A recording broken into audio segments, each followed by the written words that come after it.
Today on Parenting for the Long Run, I'm going to interview two of our daughters, Rachel and Ariel. They have very strong opinions about the importance of fathers in the lives of daughters, both from very young age up through high school and even into adulthood. So, fathers, I think you will particularly benefit from their insight, and hopefully you will see the need to be engaged not only with your sons, but also with your daughters. I'm all in. Push your chips to the middle. I'm all in. For the cards as they may. I'm all in. Push your chips to the middle. I'm all in.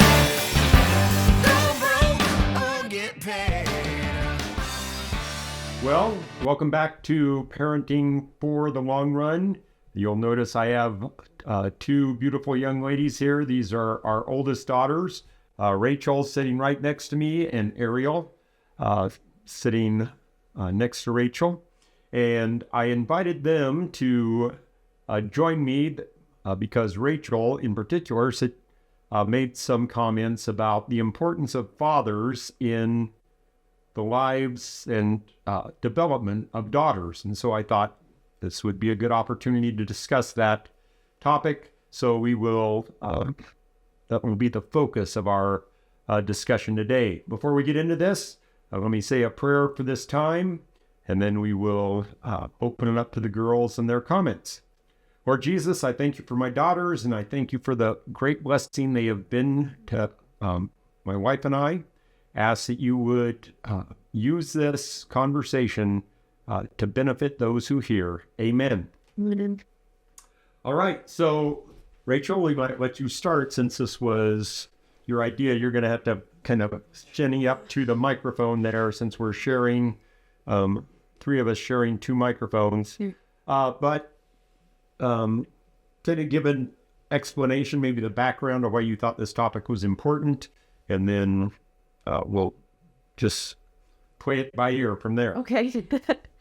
Yeah, I think just in, as I've gone through adulthood, was single for a long period of time and mentoring other young women, both young adults and then junior high and high school at the church I was attending at the time, just became very apparent to me that there are a lot of women out there that lack strong male role models, and then because of that have bought into what society says about being independent and kind of this like, you know, oh, the patriarchy, whatever, and it just leaves them completely adrift.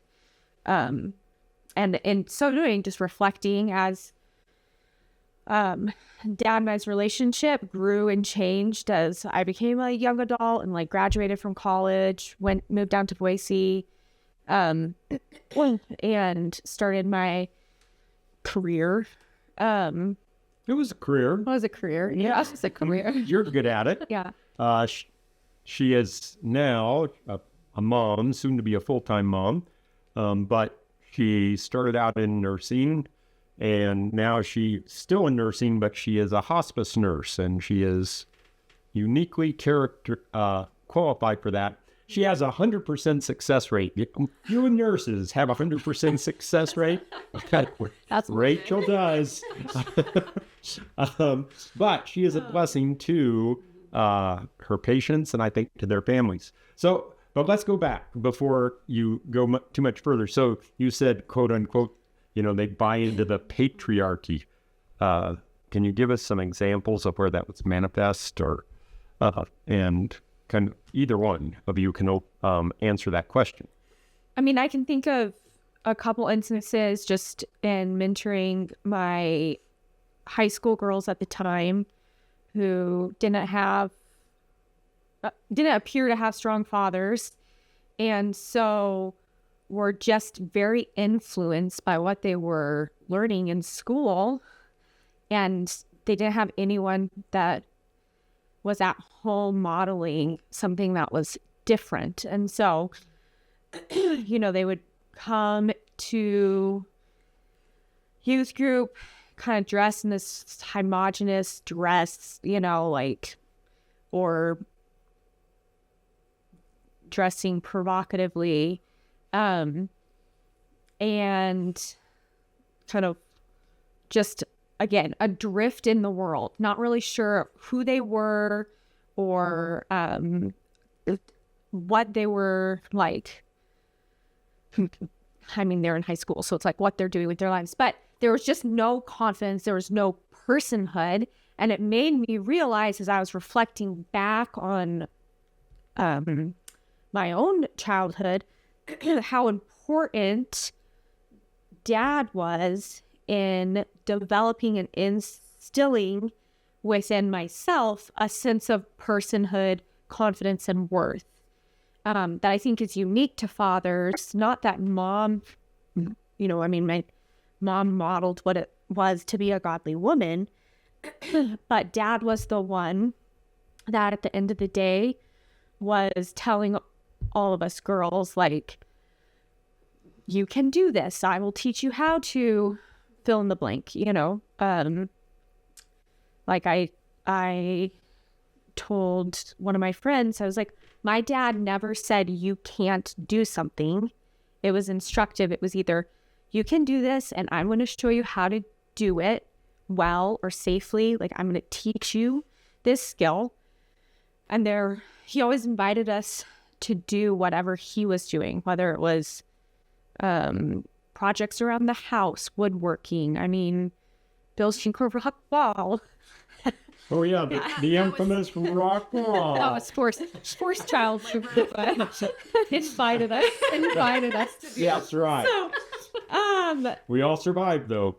We did all survive. I'll put a picture of the rock wall. Yeah, that was quite the summer project. So like, let me show you how to do it, or you shouldn't do that. It's not safe. This is an alternative, like sending our brothers with us. If we had to like run in the dark or something like that. And then the last one was, you don't need to do that. I will do that for you. And the thing I distinctly remember with that was, I said, Dad, will you teach me how to change the oil? Do you remember when I asked you that in college? Mm-hmm. You said, I asked you, will you teach me how to change the oil? And you said, I don't think you need to do that, girl. You can pay someone to do that for you. Right. I may have said that. Yes. And I did change your oil sometimes. Mm-hmm. But yeah. Okay, Ariel, you have anything to add there? Hold on. I'm going to turn on our lighting. I forgot to turn on our studio lighting. That sounds so professional. And then we'll be right back. So there, now we don't have shadows on our faces, and you can see my daughters. It doesn't matter if I have a shadow on my face. So Ariel. Yeah. You have anything to add to that? Yeah, I think one of our pastors always says that God works in an upside down economy. And basically that, conventional wisdom is so antithetical to God's plan for our lives and his plan for happy and successful life. And going off of what Rachel has said, I think young women who grow up with dads in their home, who are present and are invested in their lives, have far better relationships with men in general and healthier relationships with men than girls and women who don't. And it becomes very apparent with, as Rachel's saying, buying into the conventional wisdom that a girl power, you can do it all, you can have it all. Well, you can't, but also I think you don't. You're far less capable as a woman without a strong male influence than you are as a woman on your own. And I see that in the professional world a lot. And not just also, as Rachel's saying, in young women's lives who, I work with through college groups or our church ministry. You develop more skills having a father in the house. You as Rachel said, develop more confidence in yourself, like a lot of self-confidence, a lot of self-worth. There's so many things. I work in real estate and home staging, and it's just kind of a fast-paced environment with work. And a lot of times you kind of just have to figure it out. When I first got that job, I needed to haul a trailer, and Dad had taught me how to haul a trailer in high school, back up a trailer, excuse me. And I was like so mad at him. I was like, Dad, I'm never going to need to know how to do this. And I didn't do it very well. And I think Dad was kind of like, all right, well, like, that's good enough. Whatever. He kind of did it. But then when I got that job, I was like, okay, I need to haul a trailer. I can do this. And I just like went to the parking lot and practiced for forever. And then I would get to a client's house and I wouldn't back down their driveway. I'd carry the sofa all the way down the driveway because I was so terrified. I'd like, back into their lawn and break a sprinkler or something.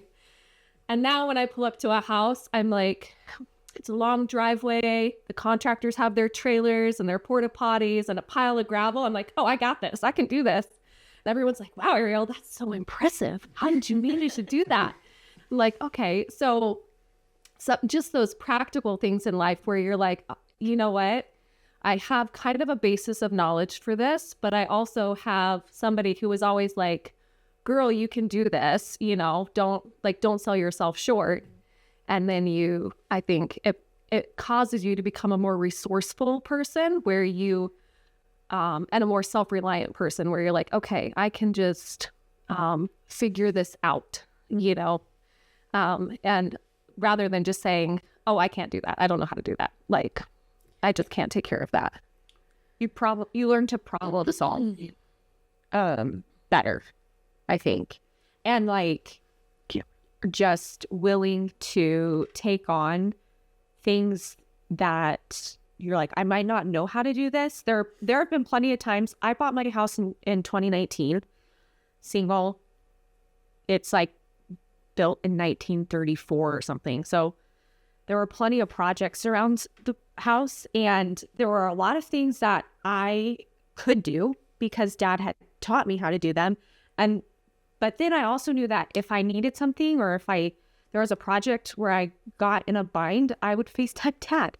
And there were plenty of things that I was like, Dad, I'm trying to hook up the washer, or whatever. So also continuing through adulthood, it's not like you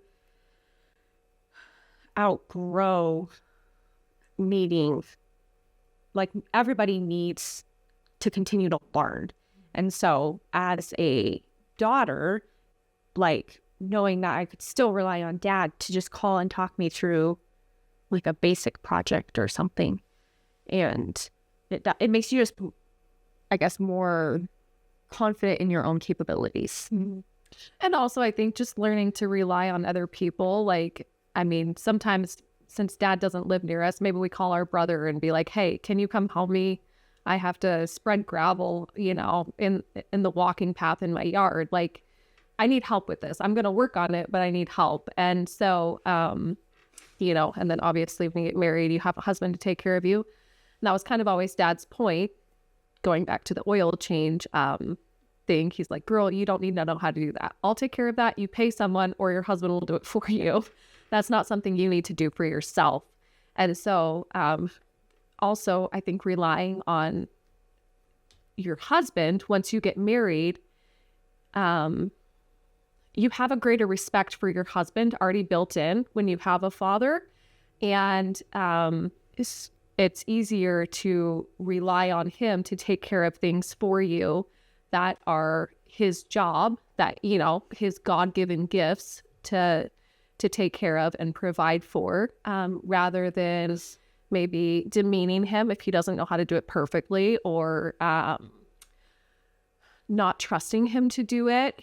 I think women who grow up with dads who take care of a lot for them, they instinctively rely on their husbands to then take over those charges once they're married, rather than thinking like, oh, well, we need to hire a professional. You don't know how to do this or whatever. I think it just naturally creates a more cohesive relationship between husband and wife, and a more respectful relationship.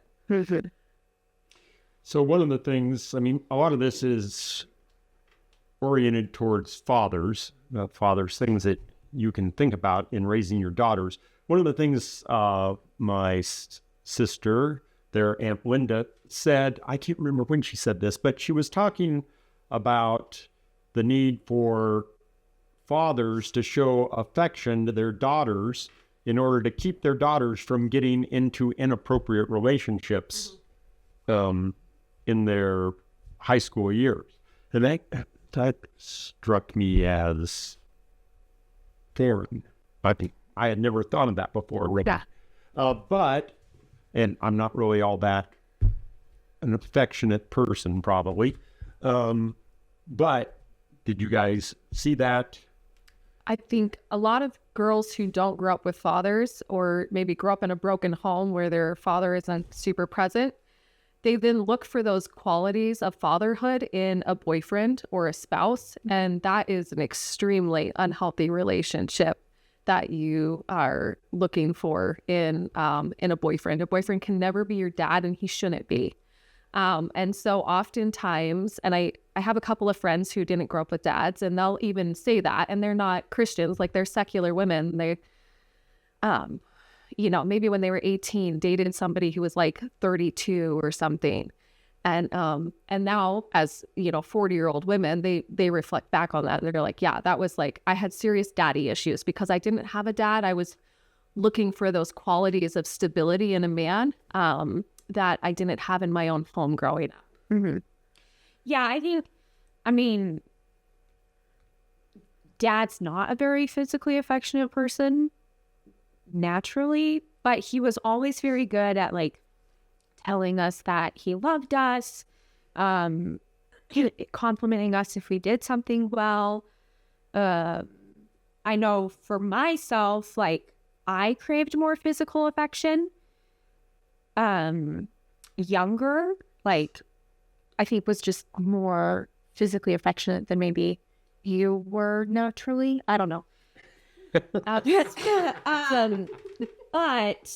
But Dad was good at like telling us like that he loved us, complimenting us when we did things well. I think Saying you're beautiful. saying you're beautiful. Yeah, that was actually, this was kind of funny. I had a friend who was a Christian, and I had met her father before, but we were having a conversation, and she said, Rachel, don't you just sometimes feel like you're not beautiful?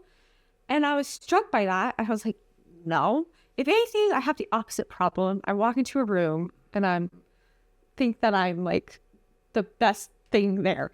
Anyways, and I was reflecting about that because that was just odd to me. Like, oh, not to say that I don't have some, like self-confidence issues, but that was not one of them. And I started reflecting on that.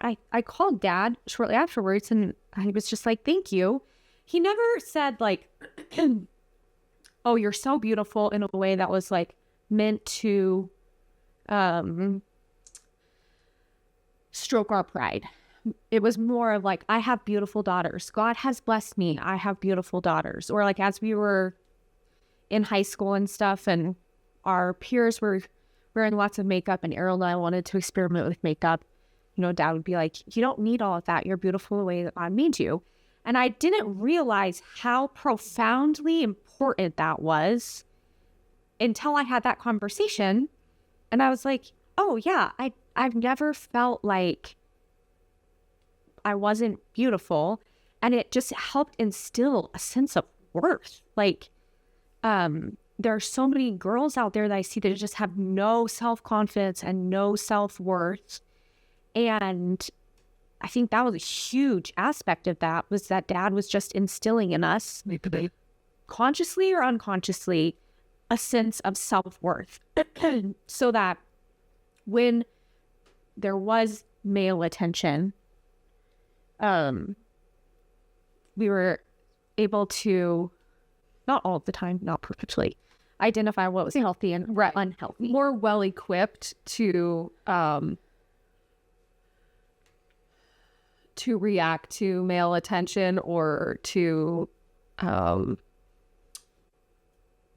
kind of navigate those waters. I think At least you weren't we weren't falling into someone's arms because they complimented you for your right. We your were good work. desperate for Yeah. that because women desire to be loved and we desire to be seen as beautiful. Men desire to be respected. Women desire to be loved. And so because we had that love at home, we weren't then looking for it outside of our home in a way that someone might if they didn't have that at home. And I think also just dad saying, like, you're beautiful. Mom, she was very good about always helping us be more confident, and not be down on ourselves too. But then our brothers would, like, we'd get ready for church or, an event, and they'd be like, oh, you look pretty, sis. And then like, that means a lot, even just coming, from our brothers. It was like, that's so sweet when your like 6-year-old brother says, sis, you look really pretty today. And so I think just kind of that constant building up was important in navigating dating relationships. Yeah, and so that brings up another issue. Fathers, where fathers play a role, is setting the tone of their interaction with the females in the household so that their sons emulate that. If you treat them respectfully and courteously and require that of your sons, it's going to be, it's not only good for your sons, but it's good for your daughters as well. Well, and it's good for your daughter-in-laws. Yeah. Yeah. And I think too, just in that dynamic as well, you're sending, like, then obviously there were places that dad wasn't all of the time. But like when we got on the bus to go to a cross country meet, Gabriel was with Ariel and I, and we had like this standard of, this is how I expect you to treat your sisters. This is how I've treated you. This is how you should treat your brothers. And that standard went with us, so that, Well, and this, because we had been treated in a respectful manner always at home, we expected other people to treat us respectfully. Yeah. There was never a time when I was like, oh, I like that high school boy was extremely derogatory towards me. Like, that's okay. That was never okay. And our brothers would make sure they knew that was not okay. Like, they were willing to like physically go to battle for us if they thought somebody disrespected us. And we were willing to stand up for ourselves. I distinctly remember in high school, there were a couple boys on our track team who were like, they were disrespectful to everybody. They had a big ego. They were not well liked. They were just kind of mean-spirited. And we were doing our warm-up one day, and it was very early on in track season. Rachel and I were new to the high school. And one of them said something, I don't even remember what it was, but Rachel just let him have it with both barrels. He was like our best friend for the rest of track season. Nobody said anything mean to us. Like, he was like, okay, I can't treat those girls like that. They're not going to put up with that. And he was not like that with everybody else. He was still like his nasty self to everybody else, but he was like, not messing with the Riley girls. Yeah. Yeah. Yeah, that was a strange phenomenon. Yeah. Because it changed like that. All these stories I don't hear about until, 20 years later. Yeah. But I think the other thing too, to Ariel's point, like, our brothers were willing to stand, like, we stood up for ourselves. Our brothers stood up for us, but also You take care of each other. you take care of each other. And we learned to rely on our brothers, even though Ariel and I are the oldest. Mm-hmm. And so Gabriel's 4 years younger than me, and Michael's 6 years younger than me. So, like, you learn to rely on each other. And dad always gave the boys permission. Like, if you get suspended from school for standing up for your sisters, like, I don't care. So he always gave them permission to do it. They felt To like, fight for the right reason. yeah, yeah. That really doesn't fit in with the school model of our day, but I think it's important. So anything else about father's importance in girls' development? I mean, I think too, it's just like the other thing that I've noticed is your sense of social awareness. Like this, dad was always on us to like stand up straight, look where you're going, be aware, like don't look like a victim, you know? Which again, when we were in like junior high and high school, I'm like, why do I need to, like, he would come up and he'd be like, sit up straight, sit up straight, you know? That's pretty obnoxious when you do it that way. And it's like, why do I have to sit up straight, you know?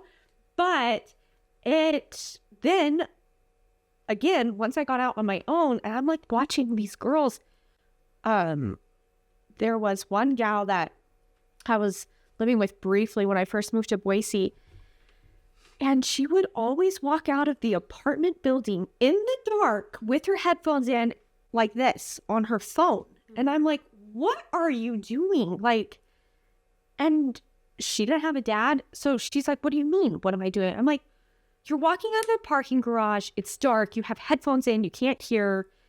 And you've got your head down. Like, you have no awareness of what's going on around you. And like, girls just don't think like that naturally. You need a father that's like, no, look up, look strong, be capable, be aware, look around you. Right. Turn on the light when you go into your house. Like, well, I did start leaving the light on. okay, good. Thank you. Yeah, just training your daughter not to be a victim, right? Or not to be an easy target. Like that is important. I also think just with like the posture and how you present yourself, it's so important to present yourself. Everybody judges appearance first. And I've noticed that in the professional world, where when I was a lot younger, like when I first entered the professional world, people thought I was older than I was because I was confident and just had a posture of like, I had no idea what I was doing, but I had a posture that I did know what I was doing, or that I exuded some self-confidence that they perceived was beyond my years of maturity. So people thought I was older and I was taken more seriously. And I think that's really important with like job interviews and stuff like that.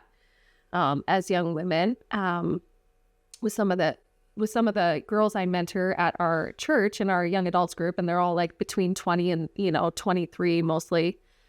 And they're just starting to enter the professional world. I've started thinking about that because they're applying for jobs, and I'm like, well, how are you presenting yourself in an interview? Because it's really important to display some level of confidence, which then people think is competence, right? And also just how are you dressing for your interview? How are you, Mom and Dad always had rules, like you can't leave the house in shorts except to go exercise or, I mean, if we were going hiking or to the park or something, but we didn't like go to town in shorts or go shopping.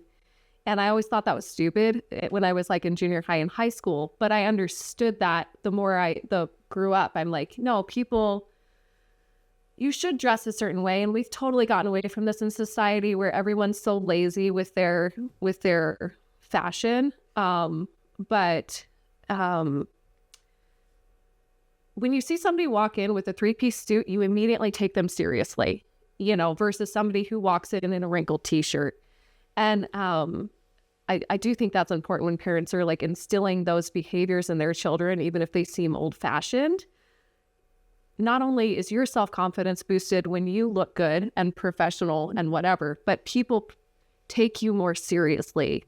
I remember when I was in college, I had just gotten to school and I didn't have a job. And I was so broke because I had given the school like every last dime just to get enrolled. And so every day I was going through the list of jobs on campus because I didn't have a car. And so I was going through the jobs on campus and I would take a resume into each department. And Dad told me, like, ask for the supervisor or the department head, don't just talk to whomever's at the front desk. So I would do that. And there was one day that I had been out. It was a really hot day on campus. I'd just been out like going for a walk or something. And I realized, oh shoot, I'm further from my dorm than I thought I was. And then I was going to be late to class. So I just decided to like grab my book bag out of my dorm. And then I was like, oh, I should drop this resume at this place. And then I was like, you don't look professional, Ariel. You probably shouldn't drop the resume. But I was like, oh, you're walking right by it. So I talked myself into walking in and giving this resume. And I went up to the front desk and I asked the lady for her supervisor, and she called her. And I could just see the supervisor walks out of the office. She like looks me up and down and immediately wrote me off by the way I looked, because I had walked in there so unprofessionally. And I was like, oh, I shouldn't have come in at all. It would have been better if I didn't come in at all. I handed her my resume. I gave her my little spiel anyways, but I was like, there's no way she calls me for an interview, because I didn't present myself in a way that she perceived that I was competent, capable, that I'd show up looking professional, all of those things. So that was like a good learning tool for me, where I was like, okay, it is super important to always, be appropriately attired and present yourself well for the moment. Yeah. And Dad was, I think this was, both of our parents, like Ariel said, had strict rules as far as like how we were dressing and stuff. But another thing that kind of was like introducing yourself, you like shake their hand, you look them in the eye, you talk to adults. Yeah. Like you're an adult. You don't, there was never mom and dad didn't baby talk to us. And I see that with our nieces and nephews. None of us baby talk to them. Their social skills are so much higher than a 6-year-old or a 4-year-old in their, that they play with. They say bigger words, their vocabulary is more expanded, all of that. Like, it is really important to learn to talk to adults. And you then have the confidence to talk to adults, even as a young person, where I think a lot of people, they won't talk to anybody who's outside of their age bracket because it's intimidating. And so by teaching your kids that you speak to adults, you speak up, you're respectful, all of that, it takes out that intimidation factor of talking to adults. And that translates in the professional world too. Like, I worked in a hospital for 9 years, and in that setting, like, especially my last job when I was case managing, I was dealing with a plethora of different physicians. Plethora.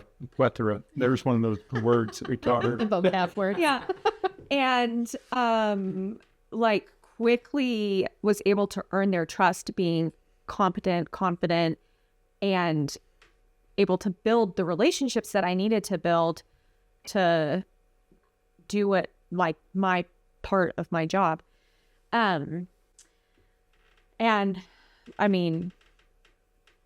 Physicians have there's kind of Arrogance. Yeah.